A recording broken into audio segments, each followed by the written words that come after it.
Bueno, la pandemia ha originado la necesidad de que los estados y sobre todo el Poder Ejecutivo adopten en todos los países del mundo decisiones excepcionales. Y esto ha generado inconvenientes eh, de todo tipo, obviamente, que limitan, cercenan la libertad humana en aras de la salud. Y esto es obvio.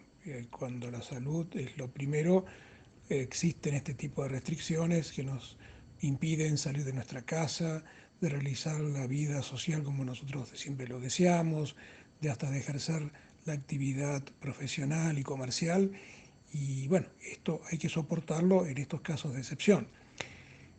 Lo cierto es que, como tú me preguntas, estos retos generan una responsabilidad sociojurídica en la sociedad y se me ocurrieron tres o cuatro ideas a tener sobre este tema. Primero, estas medidas que adopte el Poder Ejecutivo siempre tienen que estar dentro de la Constitución. Nada puede estar por encima de la Constitución. Y después hay ciertas normas o estándares internacionales, como es, por ejemplo, los principios de Siracusa de Naciones Unidas del 24 de agosto del 84, que hay que tenerlos en cuenta. Segundo, creo que las instituciones de control y de protección siempre tienen que estar presentes, o sea, tienen que funcionar en estados de emergencia igualmente. Por ejemplo, el Poder Legislativo debe seguir funcionando porque tiene que controlar las actuaciones del Poder Ejecutivo en estado de emergencia.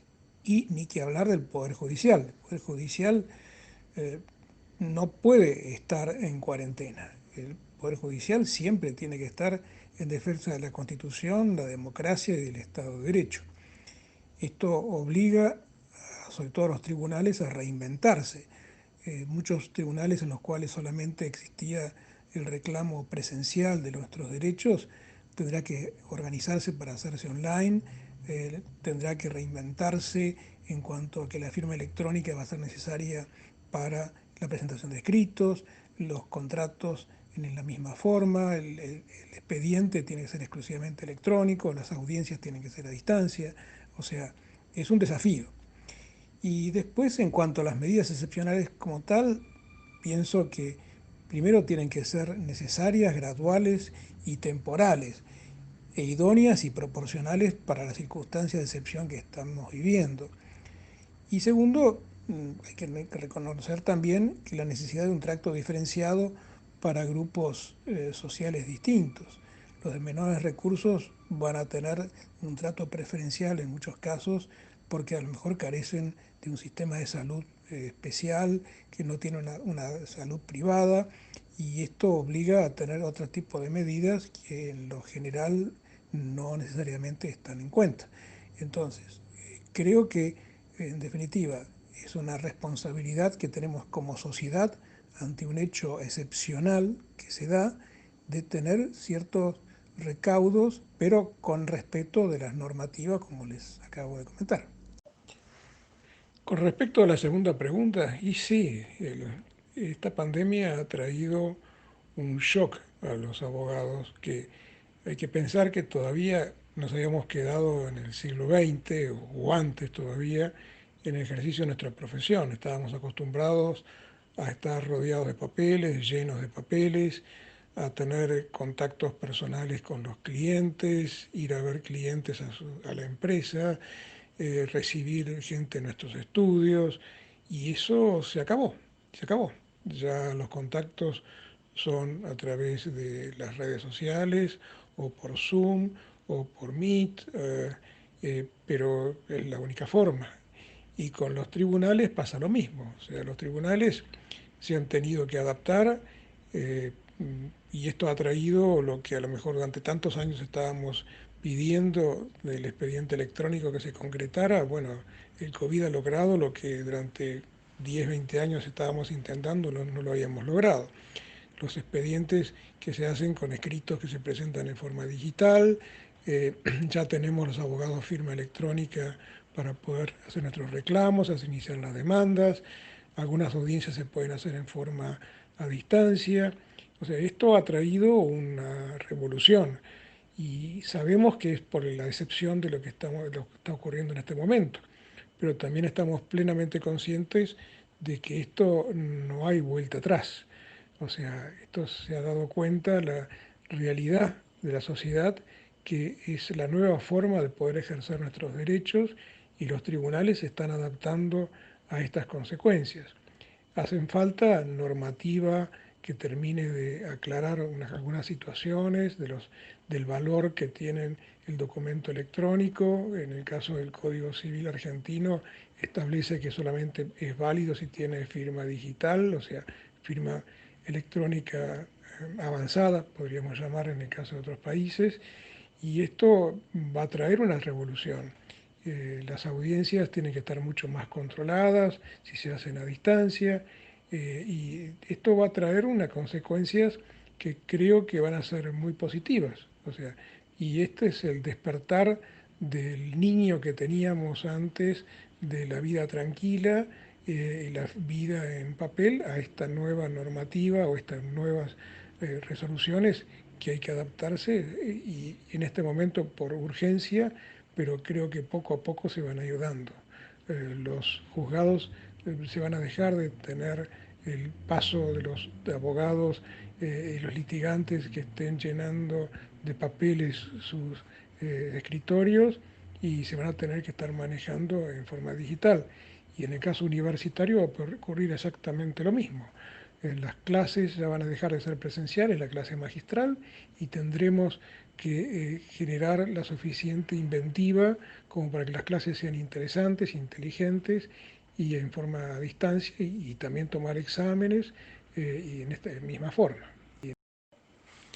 En cuanto a la tercera pregunta, ¿qué recomendación haríamos? Y yo creo que tenemos estos meses en los que nos hemos estado dando cuenta de que el sistema judicial, el sistema jurídico sigue funcionando, con lo cual el miedo que teníamos, que se llegue a cortar la comunicación, etcétera, al menos no se ha dado.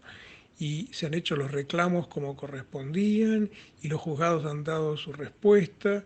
Quizás falta un poco más de orden, algunas normativas. El hecho, en el caso de la República Argentina, estamos luchando que los abogados tengamos todos firma digital. Bueno, es un elemento que va a ser esencial tenerlo en cuenta. Y después adaptarnos a la nueva realidad. Y esta nueva realidad es la realidad digital. Y los tribunales van a tener que ir acostumbrándose también a la existencia de la inteligencia artificial como una posibilidad de ayuda a la resolución de los jueces, y los jueces van a tener que adaptarse a buscar los antecedentes judiciales en otra forma, y dedicarse a pensar que el hecho de hacer justicia siempre va a ser humano, nunca va a ser una máquina. La máquina no puede reemplazar en hacer justicia, le podrá ayudar a dar antecedentes, a dar indicaciones, decir cuál es la ley vigente en este momento, pero siempre, por suerte, el juez es el que va a tener que decidir qué es lo justo y qué es lo equitativo en cada caso.